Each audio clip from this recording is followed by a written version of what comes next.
Rüstem Minnihanov'ның Samara ülkesine seferi Kuznetsov zavodundan başlandı. Biri de aviasiya için dvigateller yetiştireler. Предприятие Ростех корпорациясына корый. Маловато пока, но вот номенклатура, которая в этом производстве делается. Rüstem Minnihanov цехларга кирде, мында детальлер тулы цикл буенча жетиштириле. Республика рейси компрессорлар ясау үшін керекли компонентларның ничек эшләнүен корый.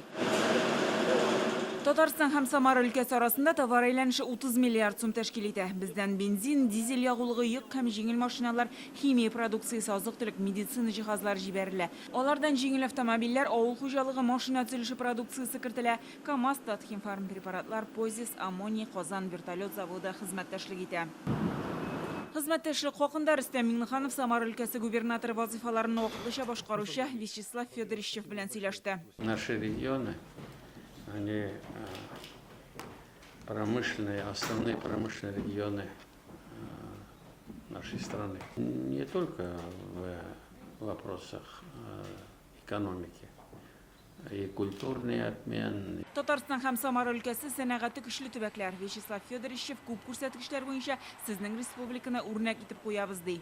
Всегда не стесняемся обращаться и учиться у старших товарищей, у мудрых. Всегда будем обращаться к опыту Республики Татарстан во всем направлениям. Спасибо, что вы позволяете нам учиться. Татарстан белән 2027 елга кадәр исәпләнгән вакыйгалар планын имзаладылар.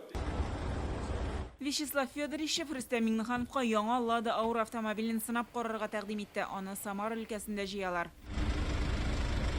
Рөстәм Минниханов бүген Самара татар милли мәдәни автономиясе милли мәдәни берләшмә вәкилләре белән очрашты. Оешма 2010 елдан эшли, соңгы җан исәп мәгълүматы буенча монда 94 мең ярым татар яши. Бу Россиядәге иң зур күрсәткечләрнең берсе.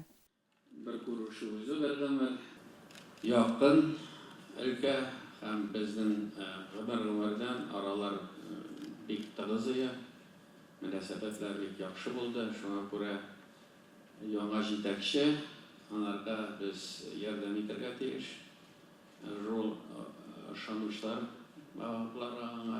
Милли мәдәни берләшмә вәкилләре һәр даим ярдәм өчен рәхмәтен җиткерде. Безләрне елда дин әһелләрен җыясыз.